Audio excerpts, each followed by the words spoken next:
Worksheet 8 थी और उसका पार्ट 2 था इफेक्टिव कम्युनिकेशन का। पहली वर्कशीट में आपने अपने परिवार के सदस्यों तथा दोस्तों के साथ ध्यान से सुनने और स्पष्ट रूप से बोलने का अभ्यास किया था। आइए उस अभ्यास को दोहराते हैं पहली गतिविधि में। अब इसमें देखो, मैं एक बल्ब हूँ, मेरा नाम रौनक है, मेरा उद्देश्य सबको से चमकदार रोशनी देना है, मुझे ज़रूरत होती है बिजली की। अब ऊपर लिखी पंक्तियाँ पढ़कर आपको रौनक के बारे में क्या पता चला, इसके बारे में। ठीक, इस गतिविधि को आपको अपने परिवार के सदस्यों के साथ मिलकर कीजिए। सबको कोई वस्तु बनने की कल्पना करनी है और रौनक की तरह ही उद्देश्य और ज़रूरत का एक दूसरे को बतानी है। मतलब आपको अपने घर में, जैसे आपका छोटा भाई बहन या कोई भी है, वो बोलेगा अपने आप को कि मैं पंखा हूँ और मेरा नाम मतलब पंखा है या क्या है, जो भी है दूसरा नाम है, और मैं लोगों को हवा देता हूँ, ये मेरा उद्देश्य है। तो इस तरह से ये बात तो हुई किसी वस्तु के उद्देश्यों और ज़रूरतों की कल्पना करने की। अब बारी है अपने परिवार के सदस्यों के साथ वास्तविक उद्देश्यों और ज़रूरतों पर चर्चा करने की। अपने परिवार के सदस्यों को अपने भविष्य के उद्देश्यों और ज़रूरतें बताइए, उनके भविष्य के उद्देश्य और ज़रूरतें भी जानिए।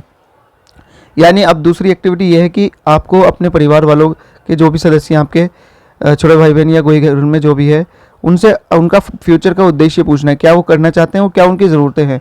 और आप भी अपनी ज़रूरतें और उद्देश्य बताइए। जैसे आपको फ्यूचर में आपका उद्देश्य सीए बनना है, chartered accountant, doctor, engineer, actor, hero या जो भी है, डायरेक्टर, फिल्म मेकर, क्या बनना है, और सिंगर बनना है, क्या बनना है, और क्या आपकी ज़रूरतें हैं। आपके घर में क्या, आपको घर में बड़ा घर होना चाहिए, कार होनी चाहिए, जो भी है।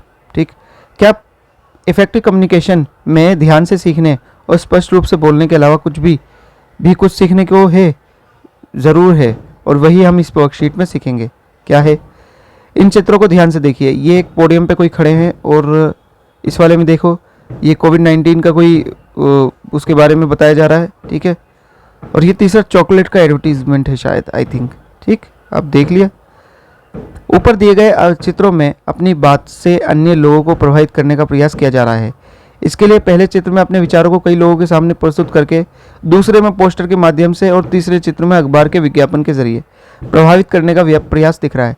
बोलने के साथ चित्रों द्वारा अपनी बात कह पाना और चित्रों में दिया गया संदेश समझा पाना 21वीं सदी में उपयोगी और महत्वपूर्ण क्षमता है।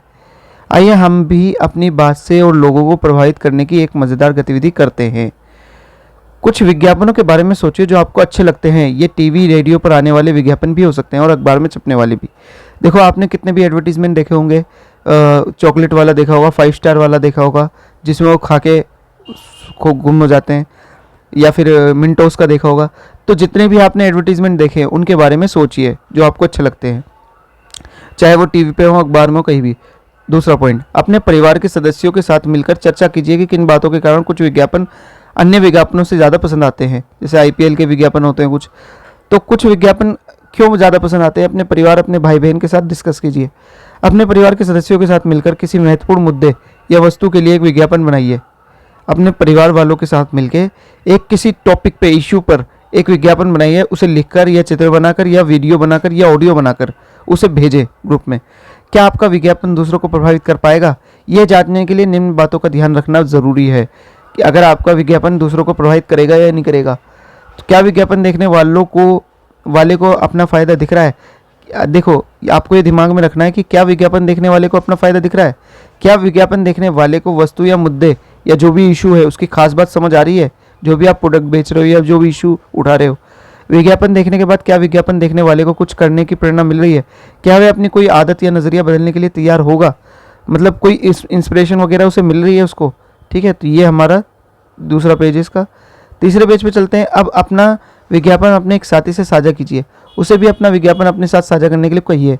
एक दूसरे को फ़ोन करके बताइए कि आपको विज्ञापन कैसा लगा, विज्ञापन के बारे में आपका क्या सवाल है, विज्ञापन में क्या सबसे अच्छा लगा, विज्ञापन को और बेहतर बनाने के लिए क्या किया जा सकता है।